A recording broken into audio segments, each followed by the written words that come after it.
उसके बाद आ जाता है आपकी दूसरी पार्टी जिसके फेवर में वो आपकी विल क्रिएट करी जाती है, जो कि नाम होता है आपका लिगेटी। अब लिगेटी के केस में क्या होगा, capable of holding the property होना चाहिए, प्री कंडीशन यही आपकी मेन चीज़ है, जहाँ पे बोलते हैं कि एक ऐसा पर्सन जो कि आपका अपने आप में क्या है कि उस कैपेसिटी को होल्ड करके बैठा है कि वो अपनी प्रॉपर्टी जो उसके पास है बेशक नहीं है, या फिर जो भी प्रॉपर्टी उसको मिलने वाली है विल में, वो पर्सन वहाँ पे उस प्रॉपर्टी को संभाल सकता है, उसको कैपेसिटी रखता है उसको होल्ड करने की, तो वो यहाँ पे एक कॉम्पिटेंट पर्सन माना जाएगा जो कि लिगेटी होगा। लेकिन अगर रिगार्डिंग देखा जाए तो सेक्स, एज, क्रीड और रिलीजन जो है वो आपका यहाँ पे लिगेटी बनने के लिए आपकी किसी भी तरीके का बार नहीं लगाता। इसका मतलब देखें तो मतलब कि कोई भी ऐसा पर्सन जो कि मेल है या फिर फीमेल है, वो किसी मेल और फीमेल दोनों को यहाँ पे प्रॉपर्टी दे सकता है। इवन ट्रांसजेंडर कोई भी पर्सन है तो उसको भी दिया जा सकता है, एज पर अगर हम आज की बात करें तो। फिर बोलते हैं एज की रिगार्डिंग, अब एज की बात करें तो मतलब अगर बिलो 18 है तो माइनर को क्या वो प्रॉपर्टी दी जाएगी, कैसे देंगे, उसके रिगार्डिंग भी आगे एक एक पॉइंट यहाँ पे मैं क्लियर करूँगा, जिसके अंदर आपका बात करता है किसी भी इंस्टीट्यूट को प्रॉपर्टी दे सकते हो, फिर आप अपनी किसी नॉन मुस्लिम पर्सन को दे सकते हो, अनबोर्न पर्सन को दे सकते हैं, या फिर जो टेस्टेटर का मर्डर है उस पर्सन को प्रॉपर्टी कैसे मिलेगी, और यहाँ पे चैरिटेबल पर्पज से अगर कोई प्रॉपर्टी देना चाहे तो वो कैसे दी जाएगी। इनके रिगार्डिंग डिटेल में एक एक चीज़ मैं आपको करवा दूंगा। उसके अंदर आपकी ये चीज़ मेन आ जाती है यहाँ पे कि रिलीजन की रिगार्डिंग बात करें तो नॉन मुस्लिम यहाँ पे आपका कॉम्पिटेंट टेस्टेटर आपका लिगेसी हो सकता है, मतलब कि जो भी लिगेटी है वो आपका नॉन मुस्लिम भी हो सकता है। इट मीन्स कि एक जो मुस्लिम पर्सन है वो अपनी प्रॉपर्टी किसी भी नॉन मुस्लिम पर्सन को भी वहाँ पे दे सकता है। अब इसके अंदर आपका फर्स्ट पॉइंट एक एक करके क्लियर करेंगे। पहला आपका बात करता है कॉम्पिटेंसी के अंदर मेनली कि कौन कॉम्पिटेंट हो सकता है, तो मतलब कि एक आपका जो इंस्टीट्यूट है एक तरीके से, मतलब कि रिलीजियस इंस्टीट्यूट है या फिर किसी अदर तरीके का जो भी इंस्टीट्यूट है, तो उसको अगर प्रॉपर्टी दी जाए तो क्या वहाँ पे वो आपका क्लियर माना जाएगा या नहीं होगा, उसके रिगार्डिंग फर्स्ट आपका बात कर रहा है कि a bequest may be validly made for the benefit of an institute. अब इंस्टीट्यूट आपका कोई भी एजुकेशनल इंस्टीट्यूशन हो सकता है या फिर आपका कोई भी रिलीजियस या फिर चैरिटेबल पर्पज़ के लिए। चैरिटेबल आएगा तो अलग से पॉइंट को क्लियर करेंगे। अब इसके अंदर जो आपका इंस्टीट्यूट है वो आपका अपने आप में एजुकेशनल या फिर आपका कोई भी अदर जो आपका रिलीजियस इंस्टीट्यूट है उनको भी प्रॉपर्टी आप विल करके जा सकते हो। जैसे हिंदूज में होता है ना कि आइडल को कोई प्रॉपर्टी दे के जाना, भगवान के नाम पे करके जाना, वैसा क्या हो सकता है किसी भी इंस्टीट्यूट के नाम पे आपकी प्रॉपर्टी विल करी जा सकती है, तो वो आपका अपने आप में वैलिड विल माना जाएगी। दूसरा बोलता है कि किसी भी नॉन मुस्लिम पर्सन को a bequest in favour of a non Muslim person is valid. अब ये आपका बताया गया है कि कोई भी अगर आपका कोई पर्सन ऐसा है जो कि इररिस्पेक्टिव ऑफ द रिलीजन की बात कर रहे थे हम लोग, तो वही चीज़ यहाँ पे है कि कोई भी ऐसा पर्सन जो कि मुस्लिम है वो अपनी प्रॉपर्टी को किसी भी मुस्लिम या फिर नॉन मुस्लिम, मतलब कि हिंदू है, जू, पारसी, सिख, कोई एनी अदर का कोई भी पर्सन हो सकता है जिसको प्रॉपर्टी है जो दी जा सकती है। उसके बाद आपका मेनली पॉइंट आ जाता है यहाँ पे कि जो आपके बिक्वेस्ट करी जा रही है किसी टेस्टेटर के मर्डरर को, जैसे हिंदूज में था ना कि मर्डर के रिगार्डिंग कुछ आपका सक्सेशन एक्ट के अंदर, हिंदू सक्सेशन एक्ट के अंदर, कि जहाँ पे एक पर्सन जो कि मर्डर होगा उस main owner of the property का, तो उसको कोई भी प्रॉपर्टी में हिस्सा नहीं मिलता है जब सक्सेशन होता है उसके रिगार्डिंग। तो यहाँ पे क्या बोल रहा है कि टेस्टेटर है, मतलब कि विल के रिगार्डिंग अगर कोई ऐसा पर्सन जिसने विल किसी के नाम पर लिख दी और बाद में उसी पर्सन ने उसकी हत्या कर दी तो उस केस में। अब इसके अंदर आपकी दो तीन चीज़ें आती हैं जिसके अंदर आपका सुन्नी लॉ क्या बोलता है, शिया लॉ क्या बोलता है और हनाफी सुन्नी अपने आप में क्या बोलता है, ये तीन चीज़ें इसके अंदर देखी जाएगी। पहला आपका बोलता है अकॉर्डिंग टू सुन्नी के रिगार्डिंग अगर बात करें तो वो आपका बोलता है bequest to the person who cause the death of the testator whether intentionally और अनइंटेंशनली इज इनवैलिड। अब अगर हो सकता है कि मतलब उसने डेथ कोज तो कर दी, वो इंटेंशनली करी थी या फिर अनइंटेंशनली कैसे भी एक्सीडेंट के थ्रू उसके अगर हत्या हो गई है तो उसको प्रॉपर्टी नहीं मिलेगी। जो विल होगी वो अपने आप में क्या बोली जाएगी, उसको बाद में हटा दिया जाएगा, वो आपका यहाँ पे इनवैलिड माना जाएगा। अगर बात करें हनाफी लॉ की तो a will in respect of the person who cause the death of the testator can be validate if the heirs have given their consent. अगर एयर्स ने कंसेंट दे दी, मतलब कि जिसने हत्या करी है उसको, मतलब ए पर्सन एग्जाम्पल के तौर पे कि ए पर्सन ऐसा जो कि टेस्टेटर प्रॉपर्टी देता है बी को, अब बी ने क्या करी, ए की हत्या कर दी। अब बी के साथ जितने भी उसके एयर्स थे उन्होंने कंसेंट दे दी बी को कि हाँ आप अपनी प्रॉपर्टी यहाँ पे ले सकते हो, तो उस केस में यहाँ पे उस बी को प्रॉपर्टी मिल जाएगी। अगर वो कंसेंट नहीं दे रहे तो यहाँ पे बी जो लिगेटी था उसको कोई प्रॉपर्टी नहीं मिलेगी। अगर वो कंसेंट दे देते हैं तो वो आपकी जो विल क्रिएट करके गया था वो वैलिडली एग्जीक्यूट हो जाएगी। और तीसरा बोलते हैं सिया लॉ के रिगार्डिंग है कि अगर इन केस आपका इंटेंशनली डेथ कोज करी गई है तो वो अपने आप में नॉट वैलिड होगा, और अनइंटेंशनली मतलब कि कोई एक्सीडेंटली डेथ कोज हो गई है तो वहाँ पे वैलिड हो जाएगी। तो ये आपके टेस्टेटर के डेथ के रिगार्डिंग आ जाती है। फिर आपका आ जाता है कि अनबोर्न पर्सन को प्रॉपर्टी का दिया जाना। अनबोर्न पर्सन यहाँ पे टीपीए के अंदर किस सेक्शन में मैं आपको पहले भी बता चुका हूँ, गिफ्ट के टॉपिक में और अदर में भी। आप एक बार मेरे को कमेंट करके बता देना कि किस सेक्शन के अंदर दे रखा है और किस तरीके से वो प्रॉपर्टी अनबोर्न पर्सन के पास जाएगी, जहाँ पे डायरेक्टली वेस्ट करी जाती है प्रॉपर्टी को, या फिर किसी अदर पर्सन के थ्रू, मतलब कि उस बच्चे के जन्म होने से पहले किसी अदर पर्सन को वो प्रॉपर्टी वेस्ट करी जाएगी, उसके बाद वो पर्सन यहाँ पे प्रॉपर्टी उसको देगा जब वो आपका 18 ईयर्स का हो जाएगा तब। अब अनबोर्न पर्सन के रिगार्डिंग आपकी सुन्नी और सिया दो अलग अलग व्यूज़ आते हैं। तो जो आपका बात कर रहा है सुन्नी बोलता है बोर्न विद इन 6 मंथ, अगर वो बिक्वेस्ट तैयार होने के बाद जब वो पर्सन मर गया, मरने के बाद अगर 6 महीने के अंदर बच्चे का जन्म हो जाता है तो child deemed to be in existence and competent to the bequest, उसके रिगार्डिंग आपका माना जाएगा। और अगर बात करें सिया की तो सिया बोलता है in born 10 month longest period of the gestation होता है, मतलब कि डेथ ऑफ द टेस्टेटर के बाद अगर 10 महीने में भी बच्चे के जन्म हो जाता है तो भी उसको इन एग्जिस्टेंस माना जाएगा और सिया के अंदर वो प्रॉपर्टी उसको दी जाएगी। लेकिन यहाँ पे कंडीशन ये रहती है कि the property should be existed at the time of the testator's death है। टेस्टेटर का जो डेथ होती है उस टाइम पे वो प्रॉपर्टी आपके एग्जिस्टेंस में होनी चाहिए, and it should not be necessary that it is in existence eight the time of making of the will के टाइम पे आपकी प्रॉपर्टी बेशक है या नहीं है फ़र्क नहीं पड़ता, लेकिन जब डेथ हो रही है टेस्टेटर की उस टाइम पे वो प्रॉपर्टी आपके नाम पे होनी ही होनी चाहिए। तो ये यहाँ पे अनबोर्न पर्सन के रिगार्डिंग कंडीशन बता रखी है। फिर आपका बोलता है bequest for the charitable purpose की अगर बात करें तो मतलब कि यहाँ पे बता रहा है कि द ऑब्जेक्ट, मतलब कि मेनली क्या रहेगा, the benefit of the religious और चैरिटेबल ऑब्जेक्ट इज वैलिड। इतना ही याद रख लेना कि जो भी प्रॉपर्टी उस चैरिटेबल पर्पस से दी जाएगी उसके रिगार्डिंग आपकी वैलिड विल माना जाता है। उसके बाद आपका आ जाता है कि subject matter of the will और इसकी वैलिडिटी, कि कौन कौन सी वो चीज़ हो सकती है जिनको आप प्रॉपर्टी को आप क्या है कि किसी और को दे सकते हो। तो पहली आपकी बात आ जाती है यहाँ पे कि टेस्टेटर है वो उस प्रॉपर्टी का ओनर होना चाहिए, मतलब कि जो प्रॉपर्टी यहाँ पे दी जा रही है उसका जो मेन ओनर होगा सिर्फ वो ही अपनी प्रॉपर्टी को दे सकता है। तो that can only be the subject matter of the gift, वही प्रॉपर्टी का जो ओनर होगा वही आपकी सब्जेक्ट मैटर हो सकती है। दूसरा बोलता है property capable of being transferred, मतलब कि प्रॉपर्टी ऐसी होनी चाहिए जो कि एलाइनेट करी जा सकती हो, मतलब कि जो यह प्रॉपर्टी एक बंदे से दूसरे बंदे तक जा सके, वो प्रॉपर्टी आपकी यहाँ पे लिखी जाएगी। तीसरा बोलता है property in existence eight the time of his death, जिस टाइम पे उसकी डेथ हुई है उस टाइम पे वो प्रॉपर्टी आपकी एग्जिस्टेंस में आ जानी चाहिए। जो आपको मैंने पहले बताई थी अभी कि वो जिस टाइम पे विल क्रिएट कर रहे हैं, मतलब कि वसीयत जिस दिन लिखी थी उस दिन प्रॉपर्टी आपके एग्जिस्टेंस में नहीं है, लेकिन जिस टाइम पे वो मर रहा है तो जो प्रॉपर्टी उसने उस विल के अंदर लिखी थी वो प्रॉपर्टी आपके एग्जिस्टेंस में आ जानी चाहिए। तो ये आपकी प्री कंडीशंस रहती है जिनको पूरा करना पड़ता है।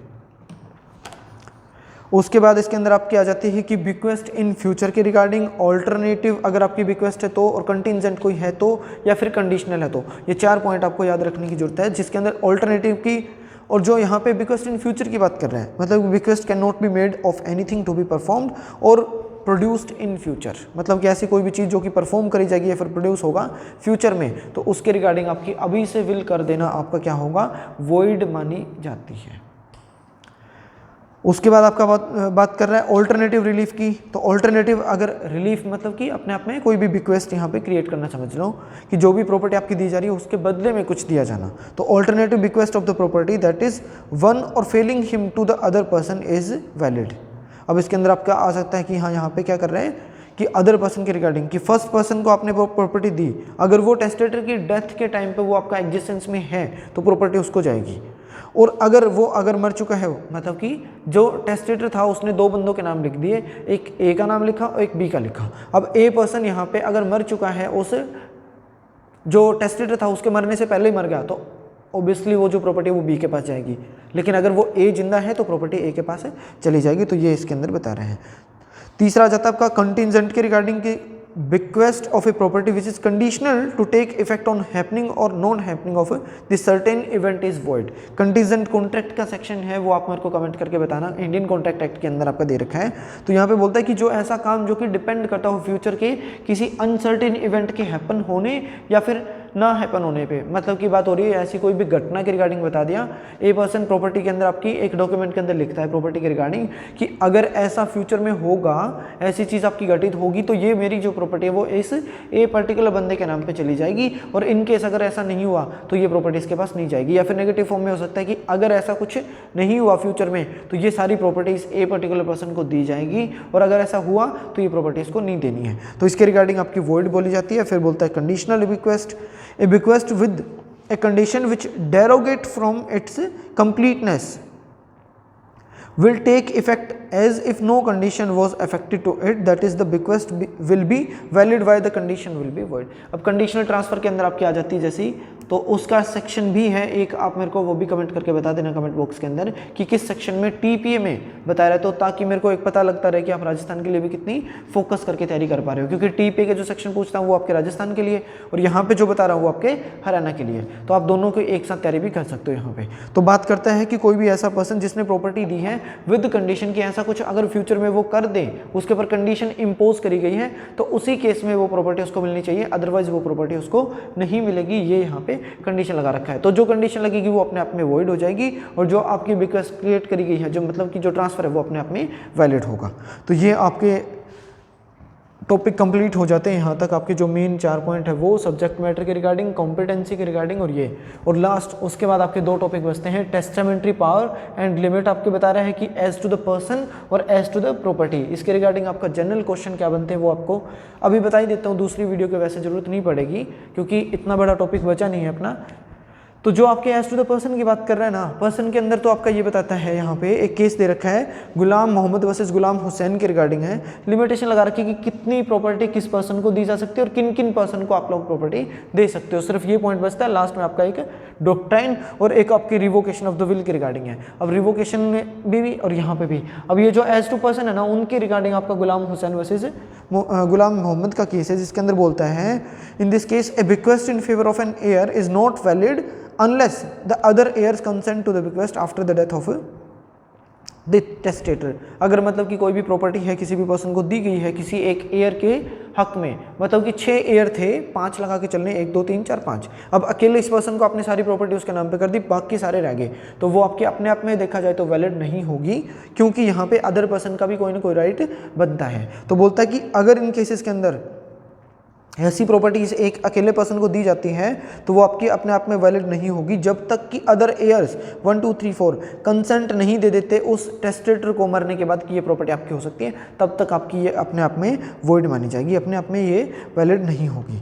उसके बाद आपका अब्दुल मनन खान वर्सेस मुर्तजा खान का जो पहले केस बताया था वो भी आपका आता है। The court held that in a bequest in favour of an heir is in invalid unless the other heirs consented to it after the testator's death। Testator के मरने के बाद जब तक अदर पर्सन सारे कंसेंट नहीं दे देते तब तक वो आपकी इनवैलिड रहेगी, अगर उसने कंसेंट दे दी तो अपने आप में वैलिड रहेगी। ये चीज़ आपकी डॉक्ट्रिन ऑफ कंसेंट और यहाँ पे एज टू प्रॉपर्टी के रिगार्डिंग में रहता है कि एक पर्सन अपनी प्रॉपर्टी का 1/3 तक का हिस्सा ही किसी भी पर्सन के नाम पे कर सकता है, उससे ज़्यादा वो प्रॉपर्टी नहीं दे सकता विल के अंदर। अब इसका ओरिजिनेशन जो था यहाँ पे पॉइंट मैंने लिखा है 1/3 का ओरिजिन कहाँ से हुआ था, ये कंसेप्ट कहाँ से आया। तो जो प्रॉफिट मोहम्मद साहब थे उनके किसी कंपेनियन है कोई पर्सन ऐसा, तो उस पर्सन को ना मतलब कि एक तरीके से वो डेथ बेड पे था, मरने वाला था, तो उस टाइम पे प्रॉफिट मोहम्मद साहब उनसे पूछते हैं कि आपकी इतनी सारी प्रॉपर्टी है उसका आप क्या करोगे, आपकी तो सिर्फ अकेली डॉटर है। तो वो बोलता है कि मैं अपनी प्रॉपर्टी को यहाँ पे क्या करना चाह रहा हूँ, किसी अदर पर्सन्स को यहाँ पे मैं चैरिटेबल पर्पज से या फिर रिलीजियस पर्पज के लिए वो प्रॉपर्टी सारी देना चाहता हूँ। तो उन्होंने उनको सजेस्ट करा था कि आप 1/3 ऑफ द प्रॉपर्टी ही आप उनको दे दो, बाकी जो पार्ट है वो आपके बच्चों के काम आ सकता है। मतलब कि आपकी डेथ के बाद हो सकता है कि सर्कमस्टेंसेस और सिचुएशन ऐसी क्रिएट होगी जिनके अंदर वो बच्चे आपके या फिर जो लड़की है डॉटर आपकी वो सर्वाइव ना कर पाए, हो सकता है उसकी शादी के बाद कल को उसके बच्चे हो तो वो भी आपको इस तरीके से ना बोले कि हमारे नाम पे कोई भी प्रॉपर्टी छोड़ के नहीं गए, और अगर आज वो प्रॉपर्टी हमारे लिए छोड़ के जाते तो हमारे लिए बेनिफिशियल हो सकता था। तो ऐसे सर्कमस्टेंसेस के अंदर उनके काम आ सके, इसलिए आप 1/3 हिस्से को आप विल कर दो, बाकी प्रॉपर्टी अपने बच्चों के नाम पे रख दो। तो वहाँ से ही इसको ओरिजिनेट में लेके आए गए थे, वहीं से ओरिजिनेशन समझते हैं कि वहीं से वो प्रॉपर्टी आपकी 1/3 ही फॉलो करती जा रही है। तो वो प्रॉपर्टी यहाँ पे एज टू द लिमिट देखें प्रॉपर्टी के रिगार्डिंग तो 1/3 प्रॉपर्टी उसको दी जाती है। फिर आपका आ जाता है डॉक्ट्रिन ऑफ कंसेंट के रिगार्डिंग कि अगर वो जो बच्चे हैं उसके जो एयर्स थे उन्होंने खुद कंसेंट दे दी है कि ये प्रॉपर्टी जो है आप 1/3 से एक्सीडिंग भी दे सकते हो, हमारे पास अपना इतना सोर्सेज है इनकम के जिनसे हम लोग सर्वाइव कर सकते हैं। आप अपना 1/3 करना चाहो 1/3 कर सकते हो, या फिर उससे ज़्यादा जितना करना चाहो आप कर सकते हो। तो उस केस के अंदर आपकी डॉक्ट्रिन ऑफ कंसेंट लग जाती है और वो आपकी वैलिड मानी जाएगी। अगर उसने एयर ने कंसेंट दिया तो 1/3 से ज़्यादा भी करी गई आपकी जो विल है वो भी वैलिड हो जाएगी। फिर आपका जाता है रिवोकेशन। रिवोकेशन या तो एक्सप्रेसली करा जाएगा या फिर इम्प्लाइडली करा जाएगा, और फिर बोलते हैं एक सब्सिक्वेंट विल के थ्रू भी आप ख़त्म कर सकते हो। अब जो एक्सप्रेस है उसके अंदर क्या करेगा कि expressly revocation bye either oral और रिटन, रिटन में लिख के यहाँ पे क्या करेगा कि वो प्रॉपर्टी के रिगार्डिंग आपकी कैंसिलेशन ऑफ द विल कर सकता है, मतलब कि अपनी वसीयत को कैंसिल कर सकता है वो एक्सप्रेसली लिख के बता देगा, या फिर इम्प्लाइडली सिंपल सी बात है कि उसने अगर रिवोकेशन ऑफ रिक्वेस्ट बाय है तो where the testator subsequently transfer the subject matter of a will और डिस्ट्रॉय इट और completely alter its nature or make such addition to it without which the property cannot be delivered। मतलब बात हो रही कि ऐसी कोई भी चीज़ थी जो प्रॉपर्टी आपने देना चाहते थे, वो प्रॉपर्टी के अंदर ऐसे ऑल्ट्रेशन कर दिए, या फिर आपके कोई इस तरीके से उसको प्रॉपर्टी को बेच दिया या फिर ट्रांसफ़र कर दिया, तो इम्प्लाइडली समझा जाएगा, बिना